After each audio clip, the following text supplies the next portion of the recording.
So, dito nga po mga kalingap mga ka-EDSI, Beyonce siya daw ang sumira sa kanilang dalawa ni Kalingap Edu. So, yan po yung ating pag-uusapan po mamaya mga kalingap mga ka-EDSI. Pero bago po natin ipagpatuloy ang video ito sa mga bago pa lang po sa ating munting channel, huwag po natin kalimutang suportahan ang ama ng Kalingap Kuya Val Santos Matubang at Kalingap Rab. At paunawa, panoorin po muna natin ng full video bago mag-comment para malaman ang nilalaman nito.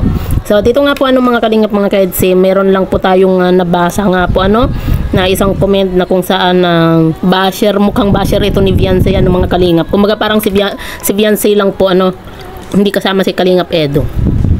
Sabi po niya dito sa kanyang comment. Ito po yung about dun nga po sa video nga po mga kalingap ni Kuya David, kung saan nagsabi nga po siya ng best pakis nga po Sabi po niya dito sa kanyang comment nga po mga kalingap.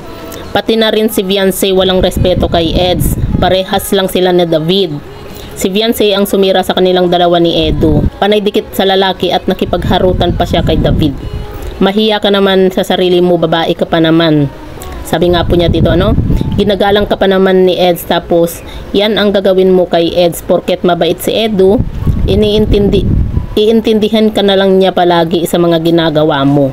Nasasaktan din yon si Eds, hindi lang yon nagsasalita, pero masakit yan sa kanya. Iba kasi pag mahinhin Ito po mga kalingap, basher po ito ni Beyonce nga po kasi sinasabi nga po niya dito na nakikipagharutan nga po itong si Beyonce kay Kuya David.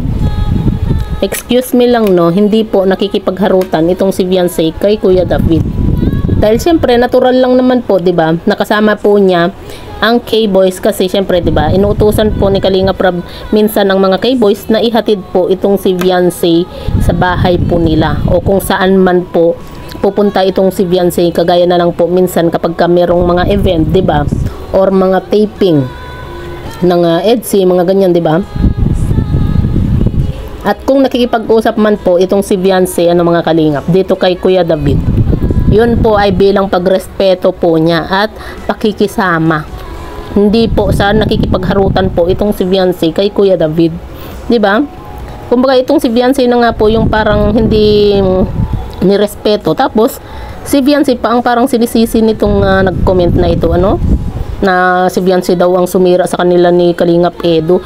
Ano ba ang nasira? Wala naman pong nasira, 'di ba? Wala namang nasira sa kay Edu at Beyonce. Paano niya nasasabi na si Beyonce yung sumira sa kanilang dalawa ni Edu? Okay na okay naman po itong si Kalingap Edu at Beyonce, 'di ba? Ang issue po dito ay yung sinabi po ni Kuya David dito kay Beyonce. 'Di ba? Bakit parang itong si Beyonce pa yung sinisisi Parang ewan lang tong nag-comment na ito Si Beyonce pa yung sinisisi po niya, tapos sasabihin pa niyang nakikipagharutan pa siya kay David. Paano naging nakipagharutan, 'di ba? Alangan naman na pag kinakausap ni Kuya David itong si Beyonce, hindi siya iimik, hindi siya magsasalita. Hindi niya papansinin yung tao, 'di ba? Di kabastusan naman yung ganun kapag ganun yung ginawa ni Beyonce.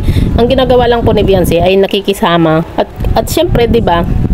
Kuya po ang turing ni Beyonce dito kay Kuya David at sa mga ibang K-boys. Kaya wag po nating sabihin na nakikipagharutan po itong si Beyonce kay Kuya David, 'di ba? Nagulat nga po itong si Beyonce, 'di ba? Nung sinabi ni Kuya David ng best pakis, 'di ba? Kaya biglang napasalita itong si Beyonce ng pambihira, 'di ba? Yun ba ang sinasabi nito na nakikipagharutan nitong si Beyonce? Hindi yata iniintindi mabuti nito ang pinapanood niya At si Beyonce pa yung kanyang sinisisi. So kayo po mga kalingap mga ka-EDSI, ano po yung masasabi nga po ninyo tungkol po dito sa nag-comment na ito, kung saan si Beyonce pa yung sinisisi at sinasabihang nakikipagharutan nga po dito kay David. Comment nyo lang po sa ibaba at babasahin po natin isa-isa.